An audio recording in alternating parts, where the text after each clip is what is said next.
O'zbek Neft-Gaz aksiyadorlik jamiyati boshqaruv raisi boshchiligidagi ishchi guruh hududlarda yana o'rganishlarni davom ettiryapti. Bugungi ko'rsatuvimizda Ustyurt gaz qazib chiqarish boshqarmasi hamda Buxoro viloyatidagi gazli neft va gaz qazib chiqarish boshqarmasida geologiya qidiruv ishlari, urug'lash jarayonlari, umuman gaz qazib chiqarish barqarorligini ta'minlash borasida olib borilayotgan ishlar, shuningdek oddiy ishchilar, mehnatkashlar uchun yaratilgan sharoitlar va ularga qo'shimcha imkoniyatlar yaratish borasida qilinayotgan ishlar haqida so'z yuritamiz. Demak, bizni kuzatishda davom eting. Aynan mana shu ikkita hududda olib borilayotgan ishlar, o'zgarishlar haqida bugungi ko'rsatuvimizda so'z olib boramiz.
Biz hozir tashrif buyurgan navbatdagi manzilda quvonarli holga guvoh bo'ldikki, boshqaruv raisi avval tashrif buyurgan chog'ida oddiy ishchilar bilan muloqot jarayonida ishchilar tomonidan harakatlanish jarayonida qulay bo'lgan avtobuslarni sotib olish bo'yicha murojaatlar bo'lgan edi. Boshqaruv raisi topshirig'iga ko'ra, mana guvoh bo'lib turibsiz, zamonaviy 3 ta avtobus aynan ishchilarni tashish uchun maxsus hududga keltirildi. Endilikda bu avtobuslardan Ustyurt gaz qazib chiqarish boshqarmasining xodimlari bemalol foydalanishlari mumkin bo'ladi.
viloyati Muborak tumani Qarli qishlog'ida yashayman. 5 yildan beri neft gaz qazib chiqarish boshqarmasida ishlab kelaman.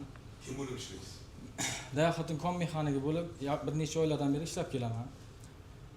Hurmatli rais, otamdan yosh qolganman. Yaqinda onamni berib qo'ydim. Oilada bitta yolg'iz o'g'ilman. Agar xo'p desa shu Muborakka ishimni pervod qilib bersangiz. Mexanik degani kim bu? U 7 kasbni bilayotgan odam. Bitta odamni joylashtiringlar. Sharoitni aytyapti. Boshqarmamizda boshqarma rais tomonidan xodimlar bilan samimiy muloqot bo'lib o'tdi. Ushbu muloqotda qazib chiqarish va ishlab chiqarish ko'rsatkichlari va shu qatorda boshqa masalalar ko'rib chiqildi. Bugungi kungacha qazib chiqarish va qayta ishlash ko'rsatkichlarimizda qoloqliklar yo'l qo'yayotganimizga qaramasdan boshqarma raisimiz oddiy ishchi xodimlardan kelib tushayotgan takliflarni ijobiy hal qilishga topshiriqlar berildi.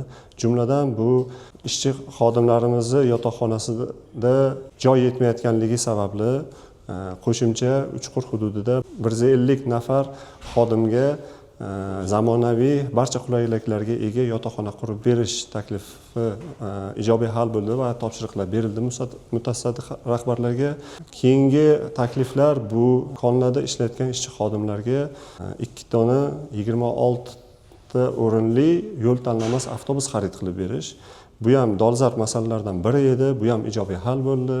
Shu bilan birga ishchi xodimlarimizda zamonaviy sanchast, ya'ni tibbiy punkt qurib berish va uni ichini jihozlash bo'yicha moliyalashtirish ishlarini tezlashtirishda topshiriq berildi.